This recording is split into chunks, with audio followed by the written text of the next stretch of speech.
They are our family, and we only want the best for them. No standing water means clean, good tasting, algae-free, mosquito-free, and virus-free water. No risk of electric shock, no risk of fire from faulty wiring. Cool water in the summer, warm water in the winter. Water delivered fresh from the water supply at 50 degrees year-round. Drinking Post Water.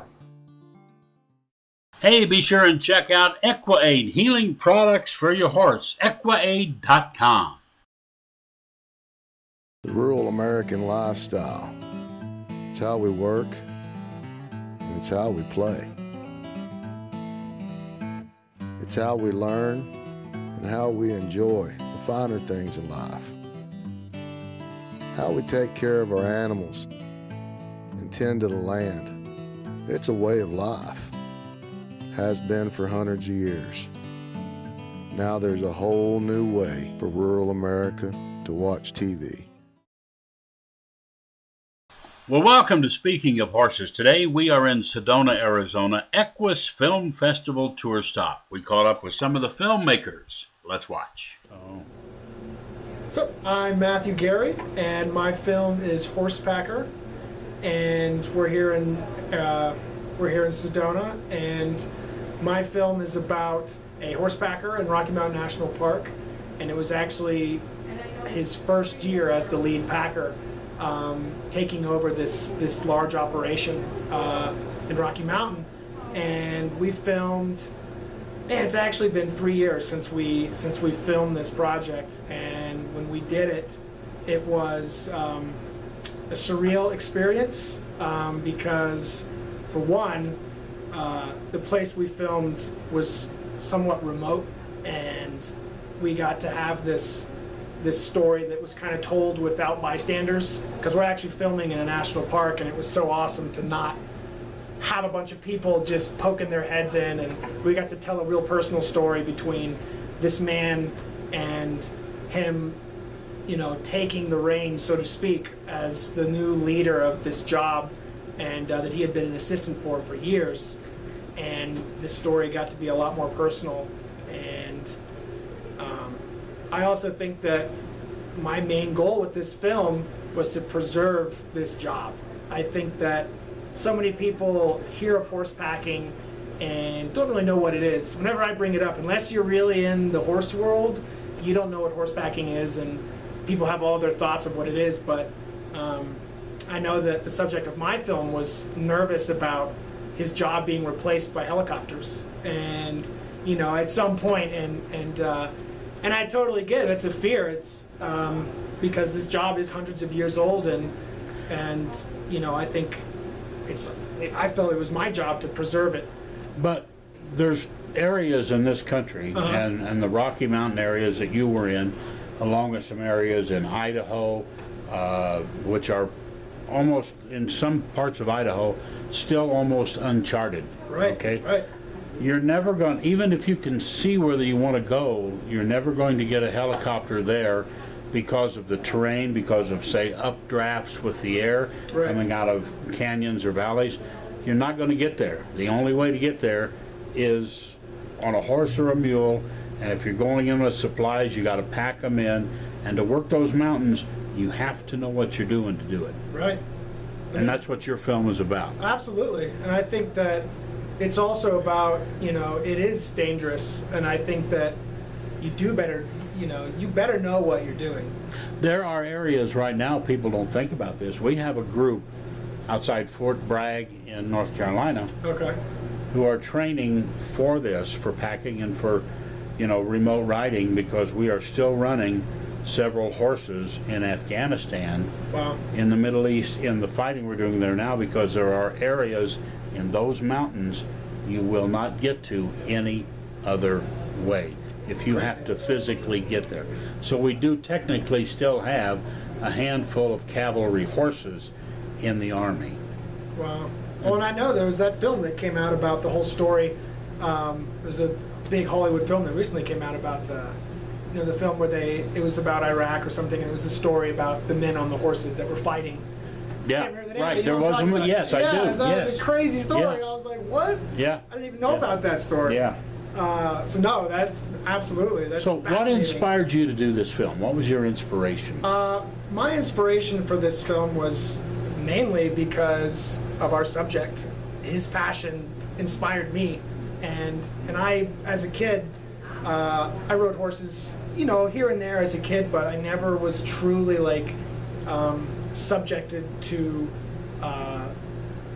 you know, somebody that's that passionate about what they do, and you know, it's hard to not want to go film in Rocky Mountain National Park. And That's true. You know, it's so easy. It was an easy sell for me, and I knew that it was a story that was that wasn't told, and I think that I wanted to bring that story to life, that people don't hear about it, people don't know about it, right. and that really stuck with me, and I felt it was a story that was untold. Oh, because there are ways you can pack these horses, and they can carry a lot of material if you pack them properly. Right. All right. If you don't, then you're actually going to hurt the animal, Totally. and so you've got to know what you're doing. It's sort of like if you rode horses, you get a new horse and you take your favorite saddle because you fit nicely in that saddle. Yeah. And you take it over and put it on that horse, but it may not fit the horse, and you start getting bad rides because the horse is not comfortable. Definitely. And you're like, I don't understand it. I've got my favorite saddle. Well, wait a minute. It has to fit the horse. Packing 200 pounds on a horse, not a problem. Right. Unless you pack it improperly. Okay. If you don't have the sides balanced, Yeah. you know, and he showed it in my film about how sometimes you have to tie your knots, which it's so much knot tying. I mean, knot tying is everything. Yeah, to keep And- load from moving. Exactly, Right. and if you have to actually, if you have an emergency and you need to bail, you know, to be able to disconnect the horses, that's so important, because if they're running around and everything's still connected, it's just going to be so much more of a problem when you go and try and clean up Right. after a fall, or a horse gets spooked by something. So no, that knot tying is, and balancing of your loads is so incredibly important, and if not done right, can lead to disaster. So Yep. And you're already knowing that when you're packing in, you're heading into rugged terrain, or you wouldn't be packing in. right, exactly. So it's already a given where you're going. Right. Okay. And yeah, it's sort of like going into Rocky Mountain National Park, and the beauty of that area is like, this is my first time in Sedona. I've been in Arizona, I haven't been to Sedona, and Yeah. what a Same here. gorgeous area this is. You know, it is Stunning. tremendous.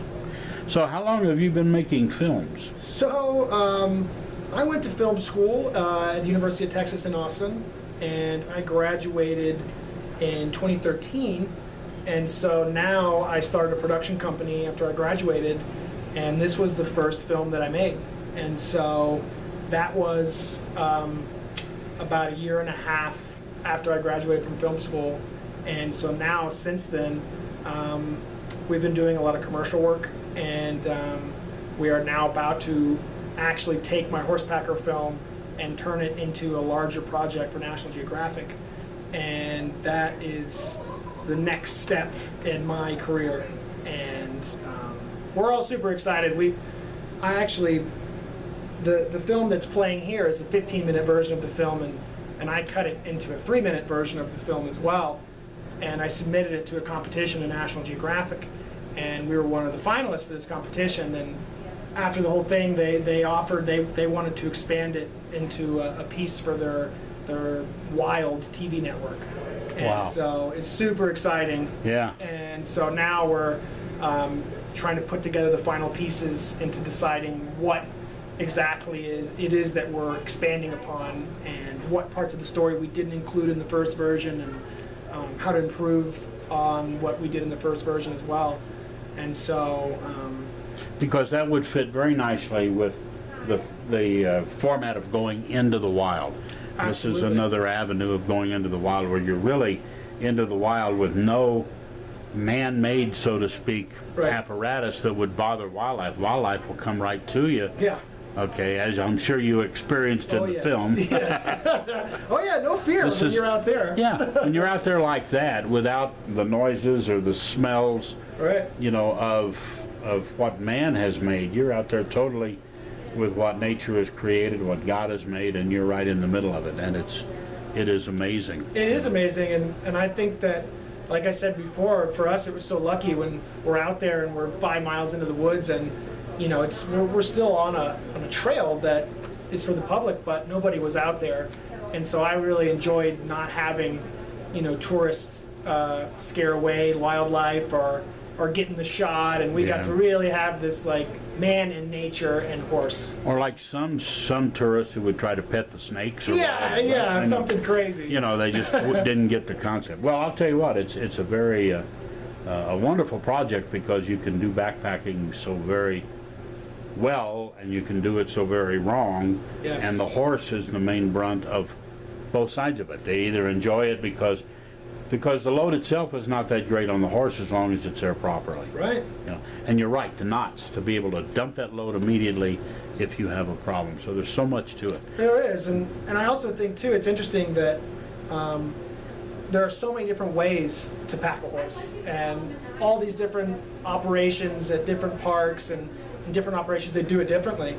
And you know, for my film, this tradition, how they did it at Rocky Mountain National Park, was from Navajo Indians, and that's what it was passed down from. And that was just their way.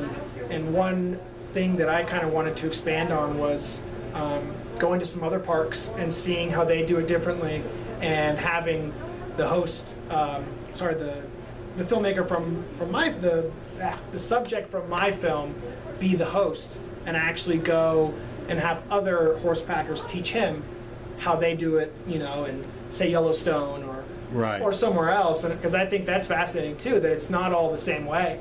And I think many people don't realize that or think about that. I don't think they think about it. I hadn't really thought about that. Yeah. As long as it's a good sound way for the horse to do it, right, and accomplish it, it's like a road map.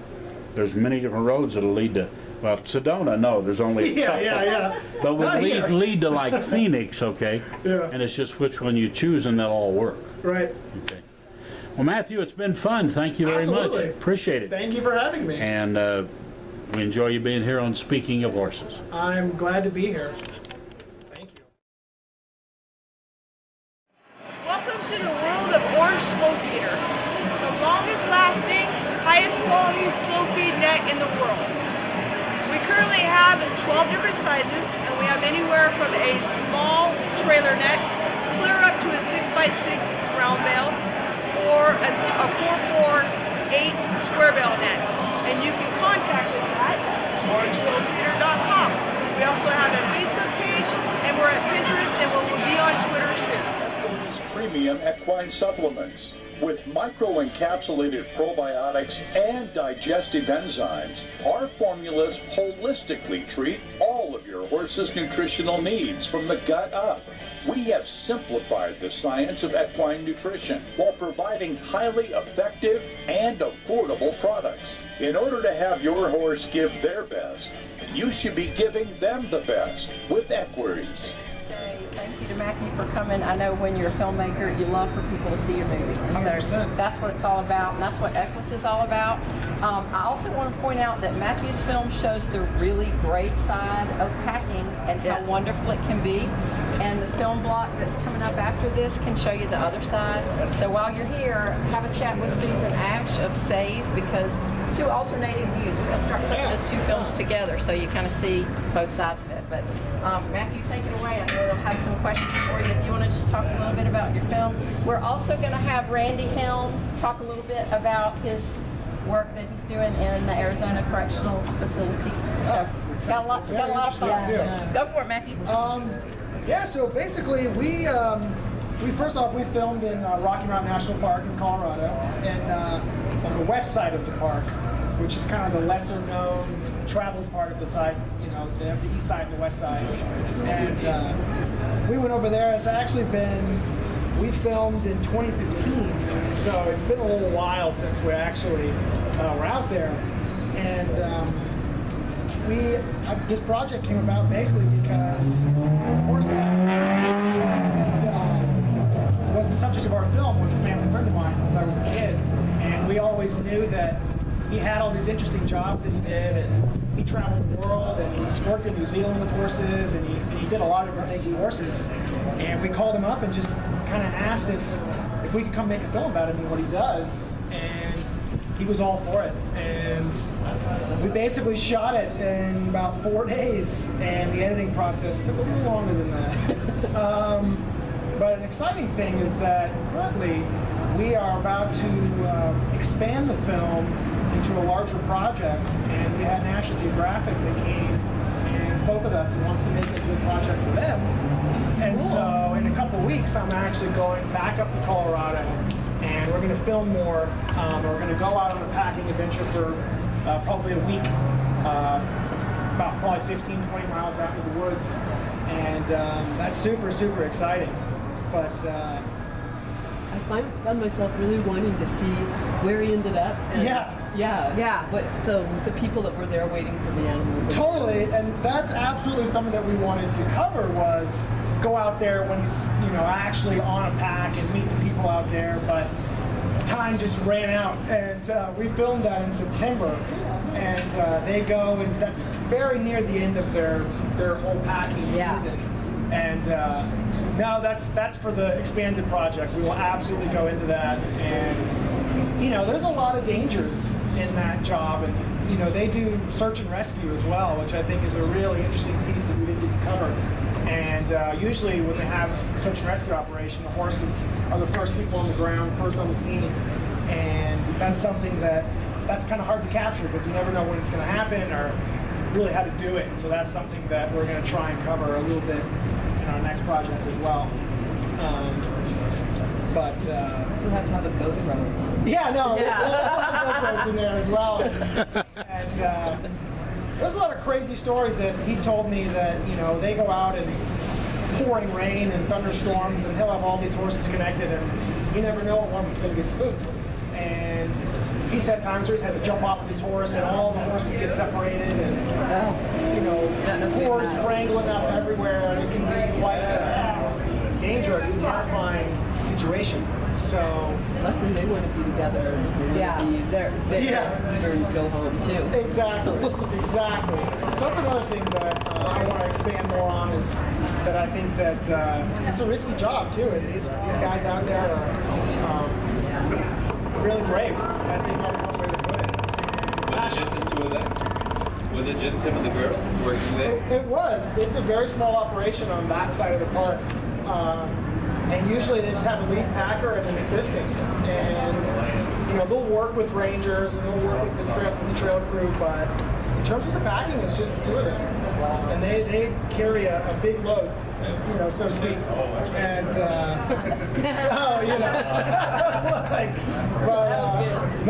they work like he says in the film.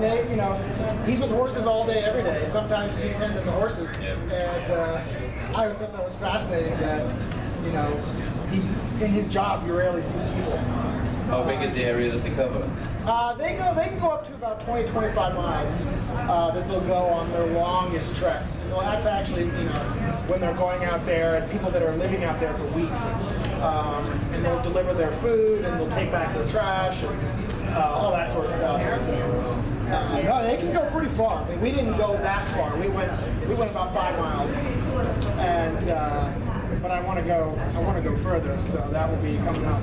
So did you go 5 miles on mules, or did you go 5 miles on foot? On foot. There was a crew of 4 of us, and so I got a camera on my back, and we got someone's holding the tripod. We got a sound guy with a boom pole. I mean, it was quite a sight. And we had a few rangers that came up to us and they're like, "What are you doing? What's going on out here?" So we got stopped a few times for that, but we had all the permits. Everything was clear, so because we had to actually film it when he was not working. He's a government employee, so we kind of had to film off the clock. And, Oh wow! Yeah. So that was a bit of a challenge, and he's like, "We gotta go. So a lot of times we got one take at it, and that was all we could really get. But I was super pleased with. We got lucky in getting a lot of that stuff. Well, we had some wonderful question and answer periods at Sedona. Next, we caught up with Mr. Bruce Anderson. I'm originally from a little island called Trinidad and Tobago in the Caribbean, and I grew up on a cocoa coffee estate.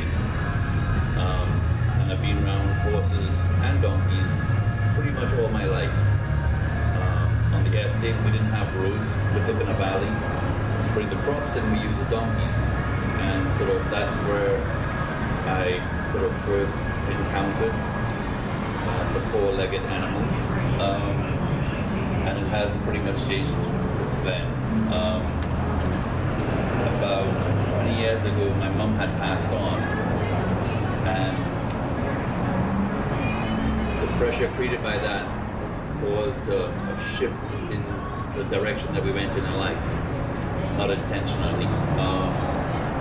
And I ended up sort of, I don't know if anybody's ever been to this place where you want to run away from life, you had enough. Yeah, and but as we grow older, we realize we really can't run away. So anyway, I left the job that I had, and I decided I was just going to freelance. Anybody had any work to do with horses, give us a call. And if you saw the film, and Shirley DuPont, I had called her up, and it's funny how things sort of fall into place when you're in the right place and right mindset. And I had just finished reading a book by a guy called Monty Roberts, who talks about the round pen, and I ended up calling Anne, which I was a little intimidated because she's one of the DuPonts, and so that was a little intimidating. But she had just built a round pen, which you saw that round pen.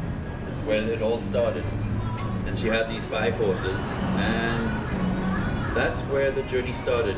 My goal was, here we go, to help horses survive in the world we have created, as opposed to the world we were created for. I think you all could understand that one. And soon into the journey, very soon into the journey, I realized that I was the problem, not the horses. And then the system started evolving. And then the name evolved. I didn't come up with a name, it just happened one day. And that's when Nature's View came up. For years and years, I kept traveling down this road. And very early on, I realized this would be great for, like, the first one I came up with was with prisoners. And I went to the prison next door, which is a sort of low, what would you call it? Security prison. And I shared this idea with them. Although they didn't take what we did on, they did go out and start a program. And so as we continued along our journey, this was my journey. This was what I realized was I went from existing to, when this started, I started living. And with that came a lot of ups and downs. And until we got to this point where we are now. And it's sort of interesting in listening to Susan talk, and not just that situation, but many other situations.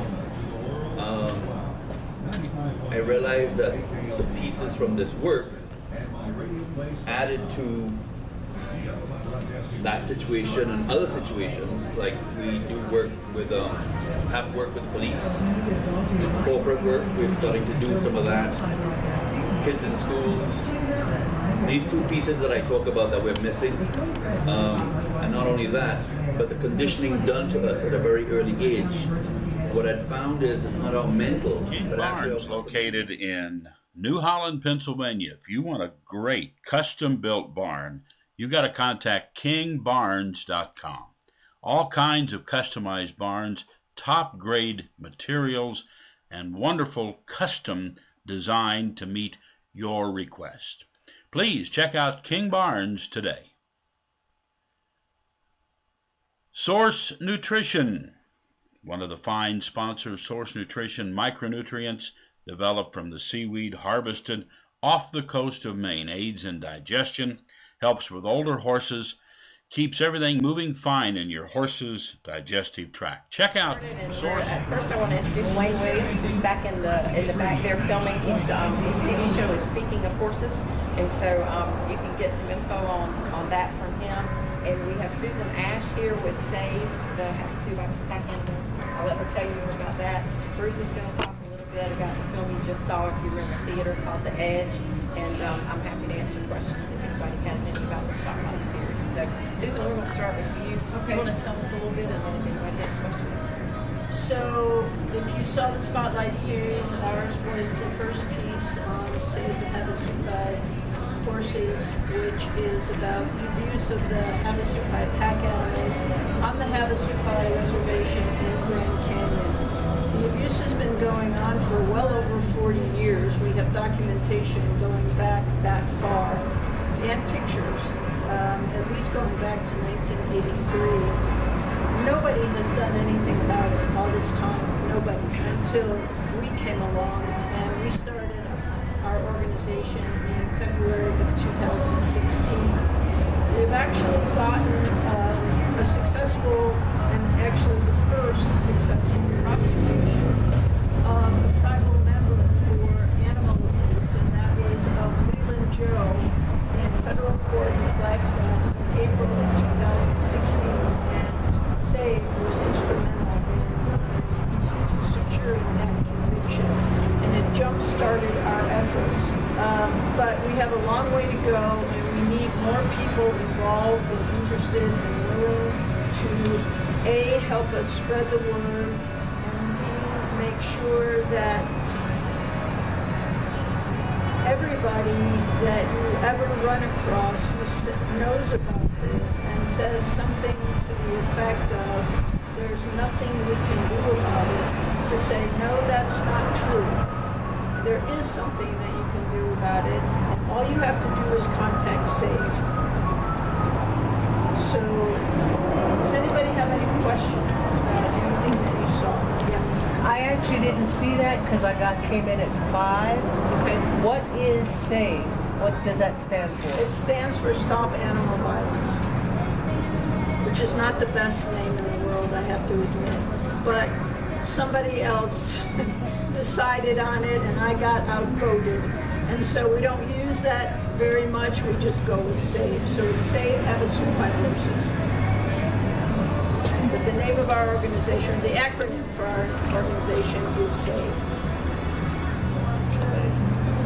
And so what exactly does SAVE do or is it just focused on prosecution? No, it's not just focused on prosecution. Actually, yeah, I would say that our primary mission is exposure of the abuse. We're the one and only and first organization that has actually taken it upon ourselves to expose the abuse. Nobody else is doing that, and nobody else has done that. So this has been going, if you live in Arizona, it's almost common knowledge. You go anywhere else and almost nobody knows about it. And tourism has been increasing there for probably the last decade. And so our mission in terms of actually stopping the abuse is exposure. We want people to know about this. We want them to know before they go down there. We would hope that they wouldn't go down there using the horses. If they want to travel down there, pack it on your back or use the helicopter. And if they do go down there, we want them to take pictures of what they see and send it to us, and then compile an eyewitness report, and then we tell them how to make a formal report to the Bureau of Indian Affairs, which then puts more pressure on the tribe and more pressure on the BIA to actually do something about this problem. So, and then we have a big presence on social media, and we're trying to spread the word through social media. So would it be essentially the responsibility of the Bureau of Indian Affairs to actually handle this abuse primarily? Yeah, well, that's a good question, and it's a little bit tricky because it is reservation land and it is a sovereign nation. However, they do have authority there, and they do have the ability to intervene, especially when the tribe does not act. That is how we got the successful prosecution and conviction of William and Joe, is because these horses, which I was aware of for almost a year before something happened, and I wasn't sure they were going to survive before we could actually do anything. But the tribe was aware and did nothing and did nothing and did nothing, and so that allowed the federal government to come in and say, you're not doing your job, we're going to do it for you.